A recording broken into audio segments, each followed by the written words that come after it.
കേരളത്തിലേക്ക് വരുന്ന സംഘപരിവാർ ഗവർണർമാർക്ക് കേരളത്തിലെ വിദ്യാർത്ഥികളെക്കുറിച്ച് ഒരു ചുക്കും അറിയില്ല. കേരളത്തിലെ വിദ്യാർത്ഥി പ്രസ്ഥാനങ്ങളെക്കുറിച്ചും ഒന്നും അറിയില്ല.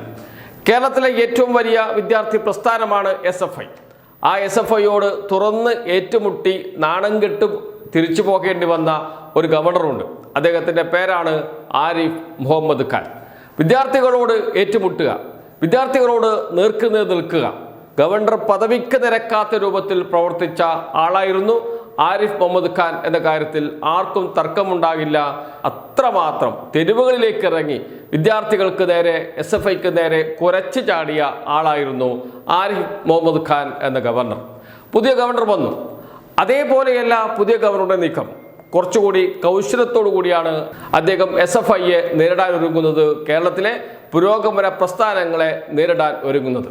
അതിന് ഏറ്റവും ഒടുവിലത്തെ ഉദാഹരണമാണ് കാലടി സർവകലാശാലയിൽ നാം ഇപ്പോൾ കണ്ടത്.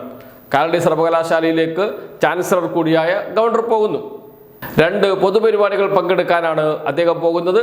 ചാൻസലറാണ്, അദ്ദേഹത്തിന് സർവകലാശാലകളിലെ പരിപാടികളിൽ പങ്കെടുക്കാം, യാതൊരു തെറ്റുമില്ല. എന്നാൽ ഈ പരിപാടിയെ ഇത്ര വിവാദമാക്കിയത് ആരാണ്? Vice chancellor. ആദ്യം വൈസ് ചാൻസലറായ ഗവർണറുടെ വരവിന് മുന്നോടിയായി ഒരു സർക്കുലർ പുറത്തിറക്കി. എന്താണ് എന്നറിയാമോ? ഗവർണർ വരുമ്പോൾ എല്ലാവരും എഴുന്നേറ്റ് നിൽക്കണം, അച്ചടക്കത്തോടെ എഴുന്നേറ്റ് നിൽക്കണം, ഒരക്ഷരം മിണ്ടരുത്, അനങ്ങരുത്. ഗവർണർ പരിപാടി കഴിഞ്ഞ് തിരിച്ചു പോകുമ്പോഴും അതുപോലെ എഴുന്നേറ്റ് നിൽക്കണം, ഒരക്ഷരം മിണ്ടരുത്, അനങ്ങരുത്, മൊബൈൽ ഫോൺ കൊണ്ടുവരരുത്. ഇങ്ങനെ അച്ചടക്കത്തോടെ നിന്ന് ഗവർണറെ സ്വീകരിക്കുകയും പറഞ്ഞു വിടുകയും ചെയ്യണം എന്ന സർക്കുലർ വിവാദമായി ചർച്ചയായി അവസാനം പിൻവലിച്ച് ഓടേണ്ടി വന്നു. അത് കഴിഞ്ഞതാണ്. അതിനുശേഷം ഇതാ വകുപ്പ് മേധാവിയുടെ പുതിയ ഇൻഡാസ് സർവകലാശാലയിലെ വിദ്യാർത്ഥികൾക്ക്, പ്രത്യേകിച്ച് വ്യാകരണ വിഭാഗത്തിൽപ്പെട്ട റിസർച്ച് വിദ്യാർത്ഥികൾക്കാണ് വോയിസ് സന്ദേശം, ശബ്ദ സന്ദേശം അയച്ചത് വ്യാകരണ മേധാവി. എന്താണെന്നറിയാമോ? അച്ചടക്കത്തോടെ പരിപാടിയിൽ പങ്കെടുക്കണം, ഇല്ലെങ്കിൽ നിങ്ങളുടെ ഭാവി തന്നെ അവതാളത്തിലാകും. നിങ്ങൾ റിസർച്ച് വിദ്യാർത്ഥികളാണ് എന്നോർക്കണം. ഡിപ്പാർട്ട്മെൻറ്റിൻ്റെ സഹായമില്ലാതെ നിങ്ങൾക്ക് റിസർച്ച് കംപ്ലീറ്റ് ചെയ്യാൻ കഴിയില്ല. പരിപാടിയിൽ പങ്കെടുത്തില്ലെങ്കിൽ നിങ്ങളുടെ റിസർച്ച് കംപ്ലീറ്റ് ചെയ്യാനുള്ള ഒരു സഹായവും ഡിപ്പാർട്ട്മെൻറ്റ് ചെയ്തു തരില്ല എന്ന് കേൾക്കാം ശബ്ദരേഖ. റിസർച്ചേഴ്സിന്റെ പ്രത്യേക ശ്രദ്ധയ്ക്ക് ഒരു അടിയന്തര പ്രാധാന്യം ഉള്ളത് കൊണ്ടാണ് ഞാൻ ഇപ്പോഴും ഈ വോയിസ് മെസ്സേജ് ഇടുന്നത്. ടൈപ്പ് ചെയ്യാൻ സമയമില്ല. അതായത് നമുക്ക് 20-നും 21-നും 2 പ്രോഗ്രാംസ് ഉണ്ട്. 20-ന് നമ്മുടെ ഡിപ്പാർട്ട്മെന്റിലെ പ്രോഗ്രാമാണ്, 21-ന് യൂണിവേഴ്സിറ്റിയുടെ പ്രോഗ്രാമാണ്. 2-നും നിങ്ങളുടെ കൃത്യമായ സാന്നിധ്യം ഉണ്ടാകണം. അത് പ്രത്യേകിച്ച് നിങ്ങൾ റിസർച്ചേഴ്സിനെ സംബന്ധിച്ചിടത്തോളം ഡിപ്പാർട്ട്മെന്റിന്റെ പല സഹായങ്ങളും നിങ്ങൾക്ക് ആവശ്യമുണ്ട്.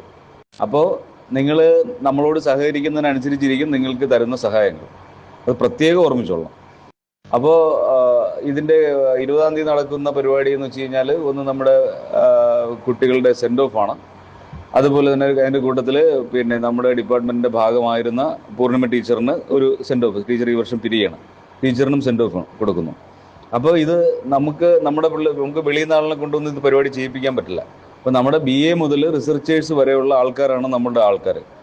അപ്പോൾ അവർ മാത്രമേ നമ്മുടെ പരിപാടിക്ക് കൂടുകയുള്ളൂ. ഒരു 10-30 പേരെങ്കിലും പിന്നെ സ്റ്റുഡൻസിൻ്റെ ഭാഗത്ത് നിന്ന് ഉണ്ടായാലേ, 30-40 ഞാൻ പ്രതീക്ഷിക്കുന്നത്. അപ്പോൾ അത്രയും പേരെങ്കിലും ഉണ്ടായാലേ ഈ പരിപാടി വിജയിപ്പിക്കാൻ പറ്റുള്ളൂ നമുക്ക്. അപ്പോൾ അതിന് നിങ്ങൾ തീർച്ചയായിട്ടും വന്നേ പറ്റുള്ളൂ. പിറ്റേന്നത്തെ പരിപാടിയുടെ കാര്യം ഞാൻ പ്രത്യേകിച്ച് പറയേണ്ട കാര്യമില്ലല്ലോ. ഗവർണറുടെ പരിപാടി അത് നേരത്തെ തന്നെ വന്ന് സ്ഥാനം ഉറപ്പിക്കണം, 10 മണിക്ക് മുമ്പ് അവിടെ എത്തണം. ഇതിൻ്റെ കാര്യത്തിൽ ഇതിന് പങ്കെടുക്കണം. പിന്നെ സിൽജയാണ് ഇതിൻ്റെ കോർഡിനേറ്റർ. അപ്പോൾ സിൽജ ഇത് കാര്യങ്ങളെല്ലാം പറയും. നിങ്ങൾ സിൽജയോട് സഹകരിക്കണം. എല്ലാ കാര്യങ്ങളും നിങ്ങൾ എത്രത്തോളം ആത്മാർത്ഥമായിട്ട് ഇതിനോട് സഹകരിക്കുന്നു അത് ഞാൻ കൃത്യമായി രേഖപ്പെടുത്തി വയ്ക്കും. വെറുതെ മനസ്സിൽ മാത്രമല്ല, എഴുതി വയ്ക്കും. ആരൊക്കെയാണ് ഇതിനോട് സഹകരിക്കാത്തത്, ആരൊക്കെ സഹകരിച്ചു എന്നുള്ളത്. അതിനനുസരിച്ചിട്ടായിരിക്കും നിങ്ങൾ അങ്ങോട്ടുള്ള പല പല പരിപാടികളുണ്ടല്ലോ, അറിയാമല്ലോ.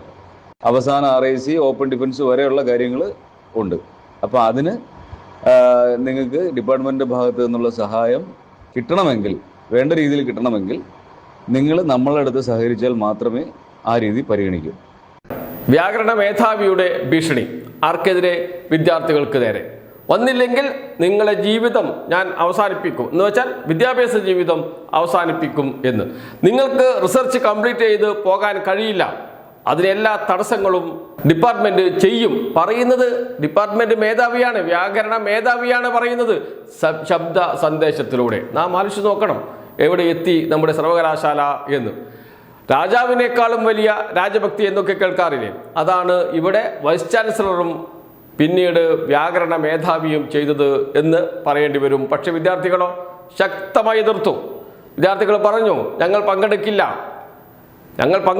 എന്ന് മാത്രമല്ല, ഇത്തരം ഭീഷണികൾക്ക് മുന്നിൽ മുട്ടുമടക്കില്ല. സർവകലാശാലയിലേക്ക് ചാൻസലർ കൂടിയായ ഗവർണർ വരുമ്പോൾ വിദ്യാർത്ഥികൾ SFIയുടെ നേതൃത്വത്തിൽ പ്ലക്കാർഡ് ഉയർത്തി പരിശോധിച്ചു.